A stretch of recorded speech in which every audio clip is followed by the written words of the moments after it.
c'est Marie-Christine. Aujourd'hui, je voulais parler du petit hamster. En fait, c'est une expression que ma mère utilisait beaucoup quand j'étais jeune. Elle me disait quand elle se couchait que parfois son petit hamster était très, très réactif la nuit. Donc le matin, si elle avait mal dormi, souvent c'était parce que son petit hamster avait trop été présent. Pour moi, c'était ça, point. Par la suite, en vieillissant, j'ai découvert que c'est une expression qui était très connue d'avoir un petit hamster. Comme s'il courait dans sa roue et il nous laissait pas nous reposer. C'est une expression, en fait, qui est tellement connue qu'il y a un livre qui s'appelle Pansouillard, le hamster. J'ai entre les mains la version illustrée, mais j'ai eu la chance aussi de consulter la version originale, si je peux dire. Donc, Pansouillard, le hamster, c'est un essai qui a été rédigé par Dr Serge Marquis. Je vous recommande chaudement la lecture, c'est hyper intéressant. Donc, comment est-ce que je pourrais vous présenter le concept du petit hamster? On peut dire que c'est des pensées envahissantes. Soudainement, il y a un déclic. Il y a quelque chose qui se passe, un élément déclencheur, et le petit hamster s'emballe. Ça fait un tapage mental qui, vite, ça tourne dans notre tête et tout devient gros. Ça devient extrêmement important d'un coup, soudainement. Ça devient prioritaire. Parfois, notre petit hamster, il nous dit que, on devrait pas faire ça parce qu'on n'est pas bon. Ou encore, telle personne est vraiment mieux que nous. Ou au contraire, on est la meilleure personne, les autres savent pas comment travailler. Donc, le petit hamster peut dire bien des choses. Vous l'avez deviné, c'est souvent en lien avec notre anxiété et notre stress, mais aussi avec l'ego. Donc, le petit hamster est vraiment très présent de ce côté-là. C'est pas juste des pensées, c'est... comment est-ce qu'il disait dans le livre? Des pensouillures. Donc, c'est des choses qui vont être présentes puis qui sont pas nécessairement réalistes, si je peux dire. Donc, ça prend un moment pour les identifier. C'est un apprentissage. Quand j'étais à l'université, mon petit hamster était très actif. Je vous donne un exemple. Les fins de session, c'est sûr qu'on a tous vécu une fin de session à un moment donné.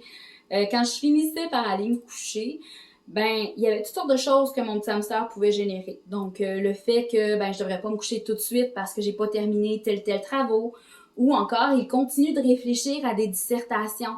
Et paf, soudainement, je sais, j'ai l'idée, l'angle d'analyse que je cherche depuis une semaine pour telle dissertation. Un réflexe que j'avais à l'époque, c'est de rester couché et de me dire « faut pas j'oublie. » Donc, évidemment, j'oubliais et en plus, j'avais pas bien dormi. J'ai une de mes amies qui a récemment publié son livre et elle me disait que elle gardait près d'elle un cahier. Et quand elle avait une idée comme ça, par rapport à un personnage, par exemple, une twist qu'elle essayait de développer et qu'elle n'arrivait pas à trouver c'était quoi, soudainement, en dormant, c'est vrai, c'est ça qu'il pourrait faire, elle prenait son cahier et l'écrivait. Donc, parfois, c'était tout croche parce que le mot-clé ici, c'est de ne pas mettre de lumière pour éviter de réveiller davantage le mental. Donc, elle notait et passait à autre chose. Et en fait, c'est ce qui m'a aidé à apaiser mon petit hamster. Dans mon cas, c'est honnêtement la pratique du yoga et de la méditation. Parce que j'ai appris à identifier les moments où mon hamster se mettait à courir. Le moment où on n'est plus dans le moment présent et que là, notre discours mental devient n'importe quoi par moment. Le moment, par exemple, où soudainement, il faudrait maintenant, qu'on prenne rendez-vous avec le médecin de notre fils. Il est 3 heures du matin. On peut pas faire ça maintenant. Ou encore, faut aller rencontrer telle personne. Ou faut terminer maintenant le document parce que la date limite, c'est ça, puis il reste pas tant de temps que ça.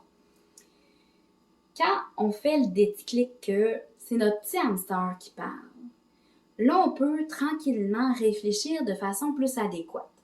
Donc, une façon de faire, ça va être d'arrêter de juste prendre une pause. Donc, on peut souvent le faire en respirant, par exemple, Et là, on se rend compte, ben, OK, je prends conscience de ce que tu me dis, mais c'est pas quelque chose que je peux faire maintenant. Donc, je le note et nous allons regarder ça ensemble plus tard.